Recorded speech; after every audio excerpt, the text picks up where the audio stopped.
창세기 강의 104번째 시간으로 불의한 유다, 의로운 다말이라는 제목으로 말씀을 보겠습니다. 모든 인간은 다 불의합니다. 그런데 이렇게 불의하면서도요, 또한 나는 다른 사람보다는 괜찮다라고 하는 자기의를 가지고 있습니다. 나에게 실제로 문제가 많은 것이 아니라 다른 사람에게 그 문제가 많기 때문에 이 모든 문제와 고통이 벌어진다라고 대부분은 생각하죠. 대표적인 경우가 부부관계에서 나타나는 문제들입니다. 이 부부 가운데 내가 더 잘못했다라고 생각하는 사람은 한 명도 못 만나봤습니다. 대부분 내 상대방 배우자가 훨씬 큰 잘못을 했다고 생각을 하죠. 그런데 만나보면요, 둘 다 잘못했어요. 한 사람만 잘못한 경우는 없습니다. 부부관계만 그런 것이 아닙니다. 사회에서 또 심지어는 교회에서 벌어지는 일에도요, 전부 나의 잘못은 아주 적고 다른 사람의 잘못은 크다라고 생각을 하죠. 이런 자기중심성이 우리 안에 있기 때문에 이런 자기의로 말미암는 남을 판단하고 비판하고 또한 용서하지 못하는 일들이 벌어지는 것입니다. 오늘 성경에 나오는 유다 또한 자기의가 아주 많은 사람이었습니다.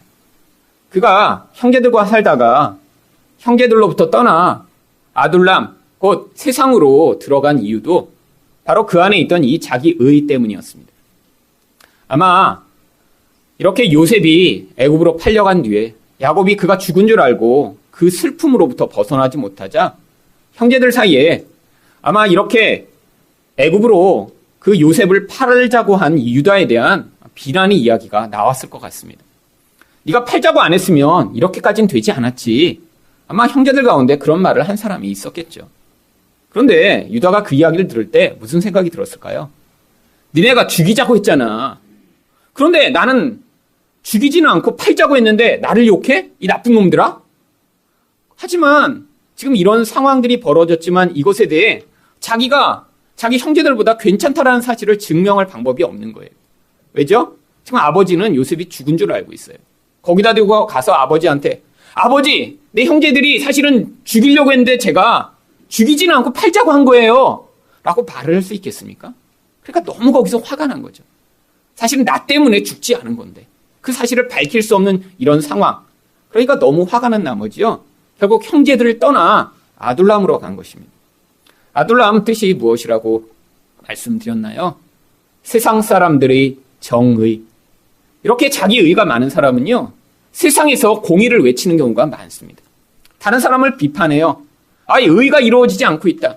세상엔 정의가 없다. 너무 부패했어. 그런데 그 사람도 사실은 알고 보면 온전하지 않은 경우가 많이 있죠. 그뿐만이 아닙니다. 다말과의 관계에서도 이 유다가 얼마나 자기의가 많은지 성경이 그의 모습을 이야기하고 있습니다. 지금 이렇게 세상으로 들어가 거의 20여 년을 살았는데요, 그의 첫째 아들과 둘째 아들이 죽게 됩니다. 엘과 오난이 이렇게 죽임을 당한 이유가 그런데 무엇 때문인가요? 그들의 무서운 죄악 때문에 하나님이 심판하신 것입니다. 그런데 이런 엘과 오난이 이렇게 세상 속에서 심판당한 그 악이 생긴 진짜 원인은 유다에게 있는 것이죠. 하나님의 백성인데 세상으로 들어가 하나님과 관계없이 살다 보니까요, 그 자녀들도 하나님과 전혀 관계없는 자들이 되었고요, 결국 그러다가 그들이 심판을 받은 것인데, 이 유다가 그 모든 아들들이 죽은 원인에 대해 바로 자기 며느리인 다말을 원망하고 있습니다. 그러니까 혹시 그 막내 아들이 또한 이렇게 다말 때문에 죽을까 봐요. 이 막내 아들이 지금 장성했는데도 아내로 죽어 있지 않은 것이죠. 그런데 이런 유다의 모습이요, 바로 우리들의 모습입니다. 불의한데도 불구하고 자기의 때문에 나는 괜찮아. 나는 그래도 상대방보다는, 다른 사람보다는 그래도 괜찮아 라고 생각하고 있는 우리들의 모습. 오늘 성경은 이 유다의 모습을 통해 자기의가 가득한 이런 불의한 사람의 모습이 무엇인가를 보여주면서 이런 불의한 자인데 어떻게 그에게 구원이 임하는지를 또한 이야기하고 있는 것입니다. 그렇다면 자기의가 가득한 불의한 사람의 모습은 어떠한가요? 첫 번째로 욕망에 눈이 멀어 부끄러운 짓을 합니다. 12절 상반절 말씀을 보겠습니다. 얼마 후에 유다의 아내 수아의 딸이 죽은지라 유다가 위로를 받은 후에 이제 한 20여 년을 같이 이제 아내와 살았는데 그 아내가 죽게 됩니다. 그런데 여기서 위로를 받았다라고 하는 것은요, 이제 애곡하는 기간이 끝나고요, 장례의 절차가 다 마친 뒤에 이제 그 모든 아내를 향한 그런 슬픔이 어느 정도 마음에 정리되었음을 이야기하고 있습니다. 그래서 이제 이렇게 마음에 있던 그 모든 슬픔과 아픔을 벗어났더니요, 이제 다시 일상으로 복귀해 일상에서 하던 일들을 합니다. 12절 하반절을 보시면 그의 친구 아둘람 사람 히라와 함께 딥나로 올라가서 자기 양털 깎는 자에게 이르렀더니, 세상으로 들어가 첫 번째 사귄 친구가 히라였습니다. 그런데 20년이 지나도요, 이 히라 아직도 단짝처럼 붙어 있죠. 아마 일도 같이 했던 것 같고요. 그리고 자기 문제들을 해결해주는 아주 중요한 절친으로 남아 있었던 것 같습니다. 1년에 한 번 이렇게 양이 털이 많이 이렇게 생겼을 때 이 양털 깎는 일은 목축하는 사람들에게는 큰 잔치의 날이고요, 가장 기쁜 날입니다. 그래서 이 친구와 함께 그 기쁨의 순간을 맛보고자 이제 자기 양털 깎는 일을 이제 하고자 한 것이죠. 그런데 그때 이렇게 유다가 양털 깎는 일을 위해 그 지역에 온다는 사실을 며느리 다말이 듣게 됩니다. 13절과 14절 상반절을 보시면 어떤 사람이 다말에게 말하되 내 시아버지가 자기 양털을 깎으려고 딥나에 올라왔다 한지라. 그가 그 과부의 의복을 벗고 너울로 얼굴을 가리고 몸을 휩싸고 딥나 길곁 에나임 문에 앉으니. 지금 다말은요, 왜 유다가 이렇게 셀라가 장성했는데도 자기에게 이렇게 자녀를 낳을 수 있도록 기회를 주지 않나 계속 기다리고 있었던 거예요. 그런데 이 다말이 눈치를 챈 겁니다. 아버지가 이 막내를 나한테 주지 않으려고 지금 계획하고 있구나. 나 때문에 이 모든 나쁜 일이 벌어졌다고 생각을 하고 있구나. 내가 이렇게 가만히 있다가는 나는 평생 과부로 늙어 죽으며 아무런 자식을 갖지 못하겠구나. 그래서요, 이제 자기 과부의 의복을 벗고 변장을 시작합니다. 당시에 이렇게 창녀들이 온몸을 너울로 감싸고 눈만 내놓고 있듯이요, 이렇게 창녀처럼 자기를 바꾼 거예요. 근데 여기에 나와 있는 어떤 지역의 어떤 곳에서 이런 일이 일어났는지 성경이 딥나의 에나임에서 이런 일들이 일어났다고 설명을 하는데, 이 창세기 38장에 나오는 모든 지명과 인명들은 여기에 나오는 이런 인물들이 어떠한 모습들을 보여주는 아주 은유적인 의미를 가지고 있습니다. 이 딥나라고 하는 뜻도요, 사람이 받아야 할 몫이라는 뜻을 가지고 있어요. 지금 이 다말은 무슨 몫을 갖지 못한 거죠? 자식이라고 하는 반드시 가져야 할 몫을 지금 받지 못하고 있는 것입니다. 그런데 그 일을, 그 몫을 받기 위해 무슨 일을 하냐면요, 에나임이라는 곳에서 변장을 합니다. 이 에나임이라고 하는 뜻은 두 눈, 이런 뜻을 가지고 있어요. 지금 이 다말이 자기 눈만 내놓고 온몸을 지금 너울로 감싼 모습입니다. 그런데 이렇게 감싸고 누구에게 나아가죠? 아무것도 감추지 않은 유다에게 나아갔더니요, 이 유다가 며느리를 창녀로 오해합니다. 이 유다는 두 눈을 뜨고 있지만 마치 두 눈을 감은 것처럼 반응하는, 영적으로 눈이 감긴 사람임을 보여주고 있던 것이죠.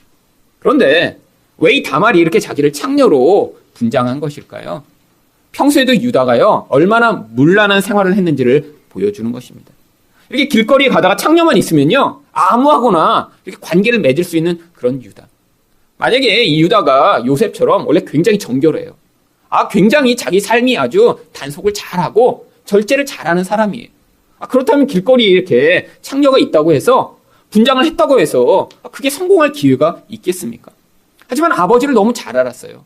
아무 여자나 보면 가다 궁둥이 툭툭 치고, 술에 취하면 이렇게 막 물나는 짓을 하고, 자기 시아버지가 어떤 모습인지 알았기 때문에 내가 이렇게 창녀처럼 분장을 하고 있으면 반드시 나를 돈을 주고 사겠구나라는 확신이 있었던 것입니다.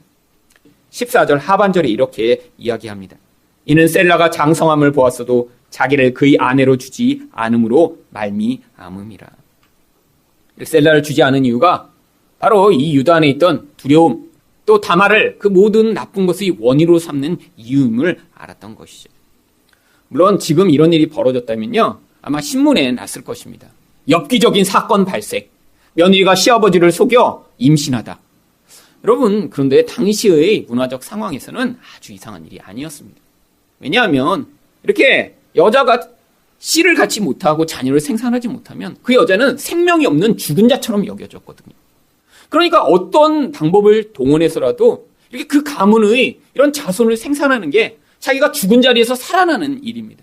그래서 고대 근동의 법 가운데는요, 아들들이 전부 죽어서 아무도 그렇게 자녀를 생산할 수 없는 상황이 되면 시아버지의 그런 씨를 받아 자녀를 생산할 수 있도록 하는 그런 법이 있는 나라 또한 있었습니다. 오늘 성경은 이 다말이 이렇게 행동한 것이 유다의 잘못 때문이지 그녀가 이렇게 속이고 거짓말한 이런 악한 행동이 아니라는 사실을 지금 설명하고 있는 것입니다. 그랬더니 15절에서 이렇게 변장을 한 다말을 유다가 어떻게 반응합니까? 그가 얼굴을 가리었으므로 유다가 그를 보고 창녀로 여겨. 여러분, 얼굴을 가려도요, 내 며느리겠지 생각하면 며느리로 보이기 마련이고요. 창녀겠지 생각하면 창녀로 보이기 마련입니다. 여러분, 사람은요, 자기 마음에 있는 대로 투영해서 보기 마련이에요. 여러분의 만약에 남편이 있는데 아내가 이렇게 눈만 내놓고 가렸다고, 저 여자 누군가? 이렇게 모르는 남편이라면 평소에 그 아내를 유심하게 보고 관심이 없었다라는 거예요. 그러면 아무리 변장해도 모르겠습니까? 알죠. 그런데 이 며느리에게 평소에 관심이 없었고요. 모든 여자를 이런 식의 음란하고 욕정이 가득한 눈으로 보았던 유다는요, 눈만 내놓고 몸을 가렸다고 해서 이 며느리를 창녀로 이렇게 생각하게 되는 그런 눈이 왜곡된 모습을 보여주고 있는 것입니다. 그런데 오늘 15절에는 그냥 창녀라고 나오지만요, 21절에 나오는 창녀라고 하는 똑같은 이런 한글 번역은 원래 신전의 창녀라고 번역할 수 있는 단어입니다. 당시에는 그냥 이렇게 공창과 같이 창녀들이 모여 사는 것이 아니라요, 대부분의 창녀들은 다 신전에 소속된 창녀들이었습니다. 바알 신전마다, 아세라 신전마다 14세에서 20세가 되지 않은 그런 젊은 여자들이 모여서 거기서 창녀 일을 했던 것이죠. 아니, 왜 신전에서 이렇게 창녀 일을 하죠? 당시 사람들은요, 이렇게 바알 신전과 아세라 신전에서 이렇게 창녀들과 관계를 맺으며 신에게 예배를 드리면 하늘에서 복을 내려줘서 비도 많이 이 땅에 주고, 또한 이렇게 양털과 같은 이런 추수의 때에 큰 부요를 얻을 수 있을 것이라고 이야기를 했습니다. 이 두 가지가 무엇인가요? 세상 사람들이 가장 원하는 그런 부요와 그 부요로 쾌락을 누리고자 하는 그 욕망이 이런 종교를 만든 것이죠. 지금 유다는요, 양털을 깎으러 가면서 이 두 가지를 이 창녀로부터 동시에 얻고자 한 거예요. 내가 저 창녀와 이렇게 성관계를 맺음으로 나의 쾌락도 만족시키고, 또한 내가 이렇게 양털을 깎는데 이 양털이 더 많은 수입을 가져와서 내가 부자가 되면 좋겠다. 여러분, 세상에 살면서 이 유다가요, 하나님만 말고 다른 것으로 자기 부요와 자기 쾌락을 삼고자 하는 그런 세상 사람과 똑같은 모습으로 반응하고 있는 것이죠. 16절 상반절 말씀을 보면, 그래서 유다가 다말에게 이렇게 이야기합니다. 길 곁으로 그에게 나아가 이르되 청하건대 나로 내게 들어가게 하라 하니 그의 며느리인 줄을 알지 못하였음이라. 자기 며느리인데 창녀처럼 생각하고 그녀에게 요청을 합니다. 욕망이 사로잡혀 있었더니요, 며느리를 며느리로 바라볼지 못하고요, 그렇게 자기의 욕망을 이룰 그런 대상으로만 바라본 것이죠. 여러분, 이게 세상 사람들의 모습입니다. 욕망에 따라 모든 사람들을 계속 바라보는 거예요. 욕망 때문에 눈이 뒤틀려 버려요. 얼마 전에 일어난 신안도의 흑산도에서 이제 벌어진 초등학교 선생님을 이렇게 3명의 학부형들이 윤간한 이런 사건도 바로 이런 일입니다. 여러분, 초등학교 학부형인데 그 자기 아이들을 가르치는 선생을 어떤 대상으로 바라본 거죠? 바로 자기 욕망을 취할 그런 욕정의 대상으로 바라본 것이죠. 선생님이건 어린 그런 나이가 얼마 되지 않은 그런 사람이건 관계없이요, 그런 욕망의 대상으로 바라보니까요, 결국 술에 취하게 하고 공공에서 그렇게 무서운 짓을 저지른 것입니다. 그런데 이 사람들의 그런 반응이 더 공분을 자아내고 있습니다. DNA가 검출됐지만 강간한 것은 아니다. 이런 반응을 하고요. 그랬더니 그 동네 사람들이 사실 뭐라고 얘기했죠? 젊은 사람들이 술 먹고 한 일인데 왜 온 나라가 이렇게 크게 떠드는지 모르겠다고. 서울에서는 토막살인도 벌어지고 그러는데 여기서 이렇게 강간한 것 좀 가지고 이렇게 온 나라가 난리를 치는지 모르겠다라고 이야기하는 이런 사람들의 모습. 여러분, 욕망에 사로잡혀 있으니까요. 내게 이익이 되면 좋은 것이고 이익이 되지 않으면 그것은 나쁜 것으로 여기는 이런 사람들의 모습. 이게 바로 세상 사람들이 살아가는 방법입니다. 그런데 하나님의 백성이라고 하는 유다가 이런 세상 사람과 똑같은 모습을 가지고 있는 것이죠. 그런 유다를 향해 다말이 이렇게 요구합니다. 16절 하반절입니다. 그가 이르되 당신이 무엇을 주고 내게 들어오려느냐. 다말이 무엇을 주겠느냐? 라고 요구하는 이 달라라고 이야기하는 이 단어. 사실은 그런데 이 다말이 진짜 유다로부터 받고자 하는 것은요, 바로 자녀를 생산할 수 있는 씨였습니다. 지금 어떤 일이 벌어졌죠? 첫 번째 남편 엘은 악했기 때문에 하나님이 죽이심으로 그 남편으로부터 씨를 받지 못했어요. 그런데 두 번째 남편인 오난 또한 그 씨가 자기께 되지 않을 거라고 생각하고 자기에게 손해가 올 거라고 생각해서 씨를 주지 않았어요. 그런데 지금 이 유다 또한요, 이 다말이 악하다고 생각해서 그녀에게 씨를 주지 않고 있는 거예요. 이 다말이 유다에게 진짜 원한 거는요, 그의 어떤 돈이나 그의 보증물이 아니라요, 씨를 원하고 있었던 것입니다. 내게 그 씨를 줘서 내가 생명을 가진 그런 여자로 내가 살아갈 수 있도록 해달라는 그런 요청을 하고 있는 것이죠. 그랬더니 유다가 17절과 18절에서 무엇을 주겠다고 약속을 하냐면, 유다가 이르되 내가 내 떼에서 염소 새끼를 주리라. 그가 이르되 당신이 그것을 줄 때까지 담보물을 주겠느냐? 유다가 이르되 무슨 담보물을 내게 주랴? 그가 이르되 당신의 도장과 그 끈과 당신의 손에 있는 지팡이로 하라. 유다가 그것들을 그에게 주고 그에게로 들어갔더니. 고대의 사람들은 이렇게 도장을 목걸이처럼 만들거나 허리춤에 차고 다녔다고 합니다. 당시에는 이렇게 매매를 하거나 어떤 일을 할 때 이렇게 보증으로 서로 주고받는 경우들이 많이 있었거든요. 지금처럼 돈을 들고 다니거나 신용카드가 없었기 때문에 그 사람의 신원을 확인할 수 있는 뭔가 증거가 필요한 것이죠. 이 도장은 아주 그래서 귀하게 여겨졌습니다. 특별히 이렇게 성인 남자들, 이렇게 자기 재산을 가지고 있는 사람한테는요, 그 도장을 잃어버린다는 건요, 자기 재산을 다 잃어버릴 수 있는 그런 위험성에 빠지는 거죠. 그런데 지금 이 유다의 욕구가 얼마나 강했는지, 내가 당연히 돌려받겠지. 그래서요, 자기 가장 소중한 도장을 지금 내놓는 것이죠. 그런데 그 일로 말미암아 18절에 그가 유다로 말미암아 임신하였더라.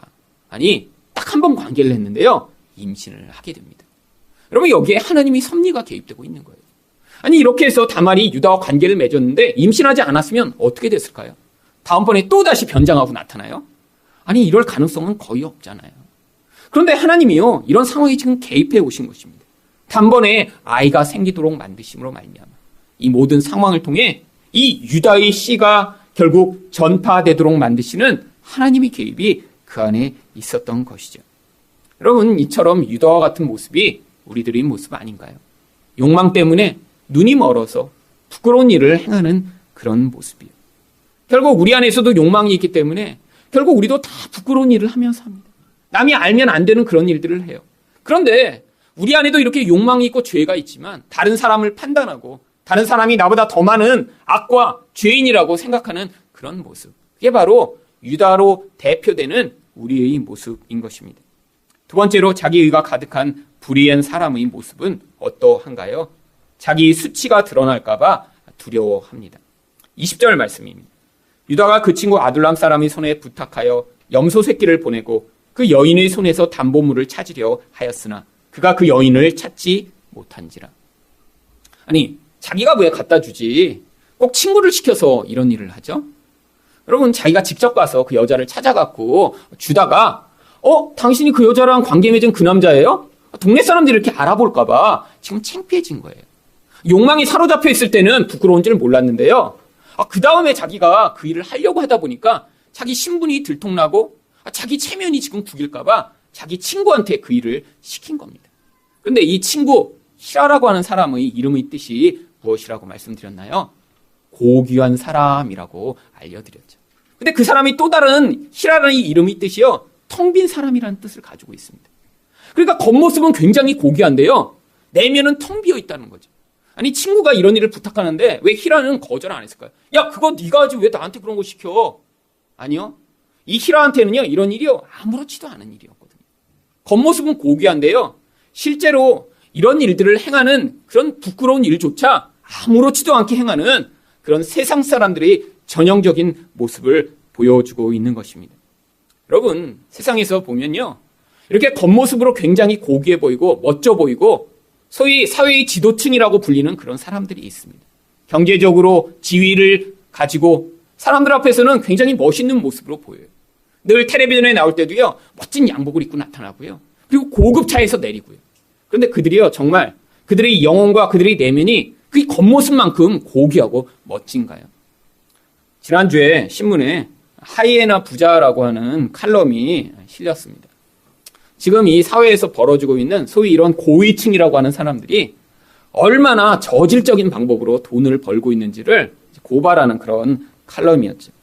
수천억을 가지고 있는 부자들이 몇억 원, 몇십억 원을 탈세하고 거짓말하기 위해 행하는 그런 일들을 이제 이야기하고, 그 대표적인 사람으로 홍만표 변호사라고 하는 사람의 이야기를 신문에 실었습니다. 이 홍만표 변호사가 2010년까지 검사장을 했다고 하더라고요. 그런데 이 검사장 할 때 공직자들이 다 자기 재산을 신고하잖아요. 근데 그때 자기 재산이 13억 원이었다고 이렇게 신고를 했다고 합니다. 그런데 이렇게 높은 자리에 있다가 이제 퇴임을 하고 변호사를 하면요, 전관 예우라고 해서 이렇게 이제 많은 이제 그 변호사 사건을 수임하게 된다고 하더라고요. 그래서요, 이 사람이 2011년에 변호사가 됐는데요, 1년 동안에 번 돈이 100억 원을 벌었대요. 근데 한 해만 그렇게 번 게 아니라요, 그 다음 해에도 100억 원을 또 번 거죠. 그런데 그 다음에는요, 변호사 그 수임 건수는 똑같은데 액수를 갑자기 30억 원도 안 되게 줄여서 신고한 거예요. 모든 사람들이 이 사람이 이렇게 세금을 많이 내니까 거짓말을 하고 있구나라고 다 여기게 된 것입니다. 물론 이렇게 한 해에 100억씩 벌었으니까요, 얼마나 대단해요. 그러니까 그 많은 돈을 주체하지 못하고요, 무엇을 하기 시작했냐면 전국에 있는 오피스텔을 사들이기 시작했답니다.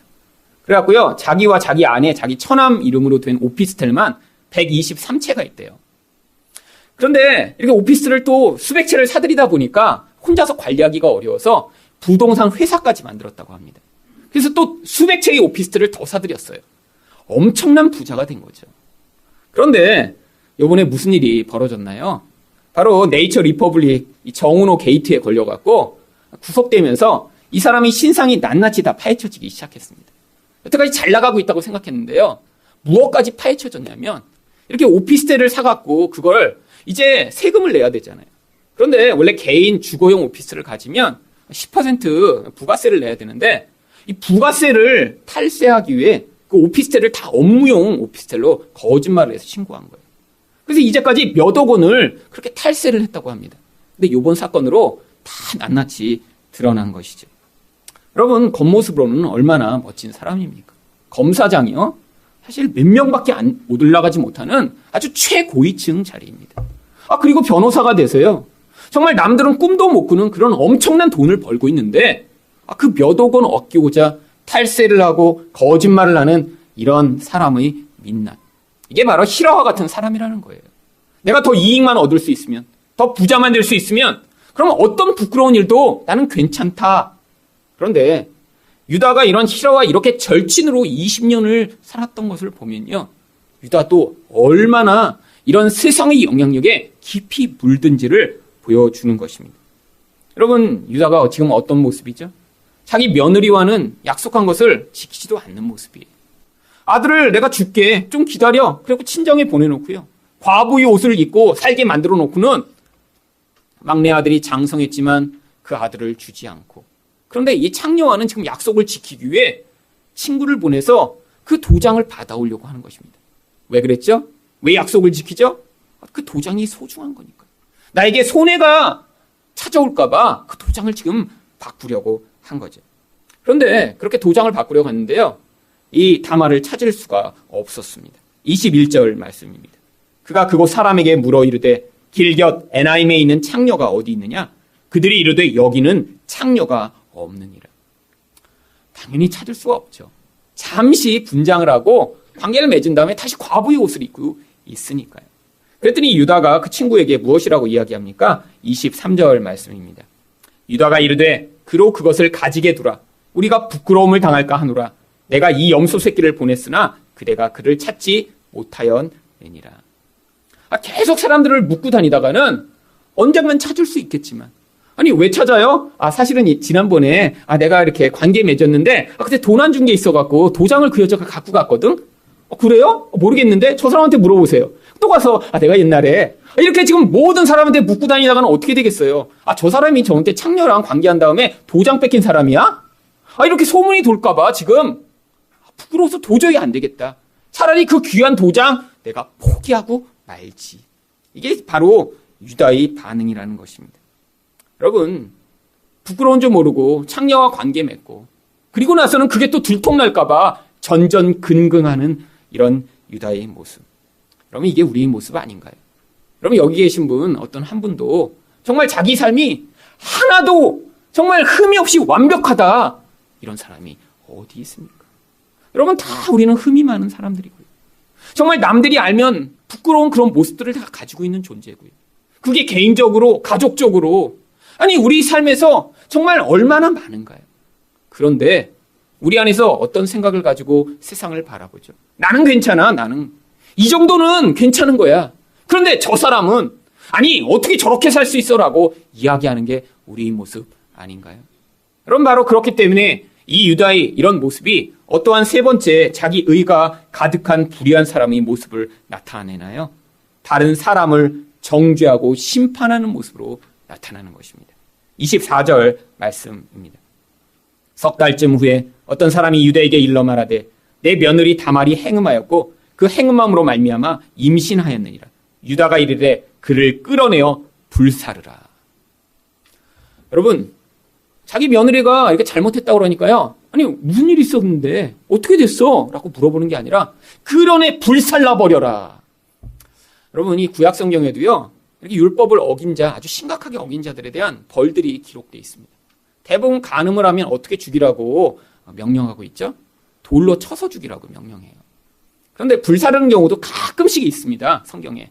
저도 이제 몰랐는데요. 대부분 저는 이렇게 무조건 간음하면 돌로 치라는 줄 알았는데 이번에 성경을 다시 보면서 불사르라고 하는 부분이 있더라고요. 근데 어떤 부분이냐면요, 어떤 남자가 결혼을 했는데 자기 아내와만 결혼한 게 아니라 자기 장모와도 같이 결혼해서 살고 있으면 그런 경우에 잡아다가 불살라버려라, 이렇게 성경에 율법이 명령하고 있더라고요. 너무나 엽기적인 일이니까요. 아니 어떻게 그런 일이 있을 수 있죠? 그런데요, 당시에 가나안 사람들은요 그렇게 살아가는 사람들이 있었거든요. 여러분, 지금처럼 장모하면 60대나 70대 이런 장모가 아니라요, 당시에는 애를 일찍 낳았어요. 그러니까 장모라고 해도 40살 정도도 안 될 수도 있습니다. 그러니까 결혼했는데 보니까 장모도 예뻐, 그래서 장모 나도 같이 삽시다, 이렇게 사는 사람들이 있었다라고 하는 거예요. 여러분, 그런 경우에 도저히 안 되니까 불살라서 이스라엘 백성 가운데 그런 악을 제거하라고 율법에 되어 있는데, 여러분 언제 이렇게 불사르는 거죠? 너무너무 미울 때, 너무너무 죽여버리고 싶을 때, 복수하고 싶을 때 불사르는 거 아니에요? 근데 왜 유다가 이 며느리에 대한 이런 분노를 가지고 있죠? 자기 아들들이 죽은 거에 대한 그 원한을 이 다말에게 다 뒤집어 씌우고 있는 것입니다. 자기 죄는 지금 바라보고 있지 않은 거예요. 자기 때문에 그 아들들이 원래 죽은 거예요. 근데 며느리 때문에 죽었다고 생각했고 마음에 그 분노를 품고 있으니까요, 자기가 잘못한 것들은 생각지 않고 이 다말의 행음이 드러났다고 하니까 불태워 죽여버리라고 하는 심판자 자리에 서려고 하는 것이죠. 여러분, 이게 우리의 모습입니다. 여러분, 우리 인생 가운데 사실 남이 나에게 잘못한 것보다요, 내가 더 많이 보복해주고 싶은 그런 욕망이 있을 때가 훨씬 더 많아요. 누군가 나한테 길 가다가 빵 하면요, 그냥 자동차로 확 들이받아주고 싶은 게 우리 마음이고, 누가 나를 이렇게 욕해서 나를 바보 같다라고 얘기하면요, 그 사람 모가지를 부러뜨리고 싶은 게 사실 우리 마음이죠. 여러분, 보복을 똑같이 해주고 싶은가요? 누군가 나한테 바보하면 그래 너 바보, 이렇게 서로 하면 끝나나요? 여러분, 애들 싸우는 거 보셨잖아요. 꼭 누군가 한 번 더 해야 끝나요. 그래서 하나가 울어야 돼요. 얘가 바보하면 넌 더 바보, 넌 더 바보, 더 바보. 그러다가 누가 화나니까 때려요. 그러면 그 다음에 하나 울고 그래야 끝납니다. 여러분, 한 대 때리면 얘도 꼭 한 대만 때리나요? 아니에요. 2대 때리고 싶어요. 이게 인간의 마음이에요. 여러분, 보복하고 심판하고 싶은 마음, 더 죽이고 싶은 마음. 여러분, 이게 유다의 마음이에요. 근데 어떤 자가 이런 심판자의 자리에 서고자 했죠? 더럽고 추하고 죄가 가득한 유다가요. 마치 하나님인 것처럼 다말을 심판하여 불태워 죽여버리고 싶은 이 욕구로 표출하는 모습. 이게 바로 우리의 모습이라는 거예요. 다른 사람이 하나를 잘못하면요, 10배로 보복해주고 싶고요. 그 사람에 대해서 더 악하게 반응하고 싶고요. 다른 사람을 죽이기까지 내가 심판이 이루어지기를 원하는 그런 모습이에요. 그런데 그때 다말이요, 숨겨졌던 카드를 꺼내놓습니다. 바로 25절과 26절 말씀이에요. 여인이 끌려갈 때 사람을 보내어 시아버지에게 이르되 이 물건 임자로 말미암아 임신하였나이다. 청하건대 보소서 이 도전과 그 끈과 지팡이가 누구의 것이니까 한지라. 유다가 그것들을 알아보고 이르되 그는 나보다 옳도다. 내가 그를 내 아들 셀라에게 주지 아니하였음이로다 하고 다시는 그를 가까이 하지 아니하였더라. 여러분, 바로 이 다말로 말미암아 이 유다의 거짓된 의가 폭로됩니다. 결국 그 자리 앞에서 유다가 고백하는 거예요. 그래, 네가 더 옳다. 여러분, 그런데요, 더 옳다는 건 있을 수 없습니다. 여기서 이 옳다라고 하는 표현은 의롭다라고 하는 표현이거든요. 여러분, 의롭면요, 여러분, 덜 의롭고 더 의로움은 있을 수가 없어요. 의인이거나 아니면 불의하거나 둘 중에 하나예요. 그러니까 다말이 네가 더 옳다라고 얘기하는 건요, 나는 불의하다라고 고백하고 있는 것입니다. 여러분, 결국 이 다말로 말미암아 숨겨졌던, 감추어졌던 자기 의에 똘똘 뭉쳐있던 이 유다의 불의가 폭로되고 유다가 그것을 인정한 것이죠. 여러분, 바로 다말이요, 이렇게 유다의 인생 가운데 구원의 도구가 된 것입니다. 여러분, 우리 인생 가운데도 이렇게 우리 주변에 있는 사람들이요, 우리를 구원하는 도구가 되는 경우가 많아요. 어떻게 해요? 자기 의에 똘똘 뭉쳐있어서 내가 옳아, 나는 흠이 없어라고 생각하는 사람들의 인생에 이런 다말과 같은 영향력이 찾아와. 아, 내가 죄인이구나, 내가 악하구나, 내가 불의하구나라는 사실을 고백하게 만드는 이 과정. 여러분, 이게 벌어지지 않으면요, 우리는 절대로 구원을 받을 수가 없습니다. 여러분, 예수를 믿는다는 것이 무엇이죠? 나는 불의하고 나에게는 소망이 없기 때문에 그래서 온전한 의인 예수 그리스도의 그 의를 내가 받아들인다고 고백하는 게 예수를 믿는 것입니다. 예수를 믿기 위해 그래서 반드시 필요한 게 무엇인가요? 나의 불의와 나의 죄악을 그 앞에서 고백하며, 그래서 예수님이 필요합니다. 나의 의로는 내가 생명을 얻을 수 있지만 예수의 의로 나에게 생명을 주시옵소서라고 고백하는 이 과정이 필요한 것이죠. 결국 유다에게 이 다말이 없었으면요, 그는 구원을 받을 수 없었던 것입니다. 그런데요, 이 다말로 말미암아 더 놀라운 일이 벌어집니다.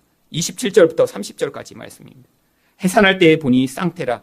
해산할 때에 손이 나오는지라. 산파가 이르되 이는 먼저 나온 자라 하고 홍색실을 가져다가 그 손에 메었더니 그 손을 도로 들이며 그의 아우가 나오는지라. 산파가 이르되 내가 어찌하여 터뜨리고 나오느냐 하였으므로 그 이름을 베레스라 불렀고 그의 형 곧 손에 홍색실 있는 자가 뒤에 나오니 그 이름을 세라라 불렀더라.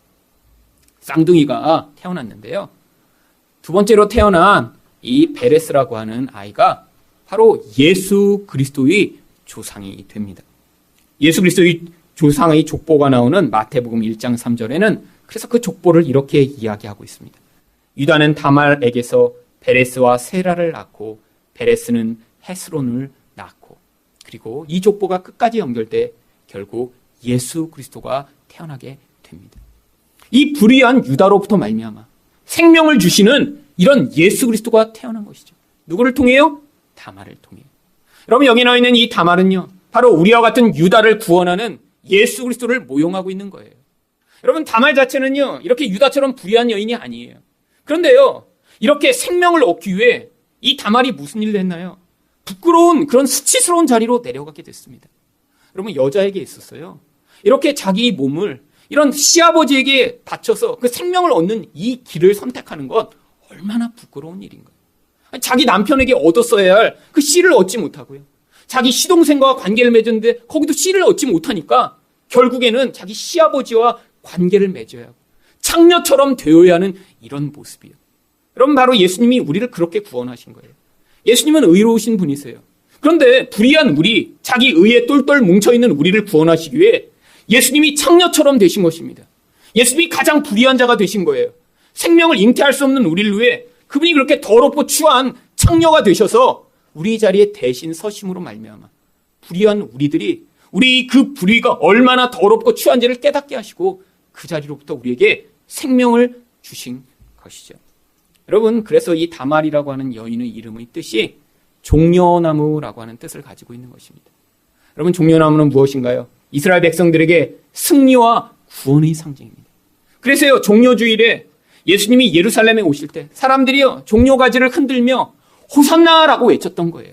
호산나, 지금 우리를 구원하소서.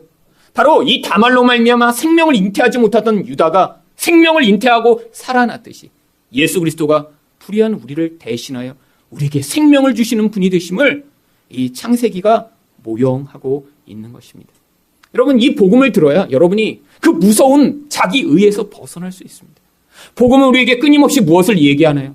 우리 안에는 아무런 생명이 없고 우리는 불의한 자고 우리는 욕망 때문에 결국 관계를 파괴할 수밖에 없는 자임을 계속해서 이야기하고 있어요. 여러분, 이 복음의 메시지 앞에서 그래서 내가 예수 그리스도가 필요하구나라고 예수를 향해 여러분의 그 마음을 돌이켜 예수를 믿으실 때 그 은혜를 받은 자들의 삶에서 반드시 나타나야 할 것이 무엇인가요? 다른 사람을 비판하고 다른 사람을 판단하고 아니 심지어는 심판하고자 하는 그 무서운 자리에서 벗어나 나 같은 불의한 자를 살리신 예수 그리스도의 은혜를 받아들여 하나님, 나로부터 말미암아 이런 은혜와 사랑의 모습이 나타날 수 있도록 은혜를 베풀어 달라고 하는 이런 겸손하고 은혜를 받은 자와 같은 그런 삶이 나타나야 되지 않을까요?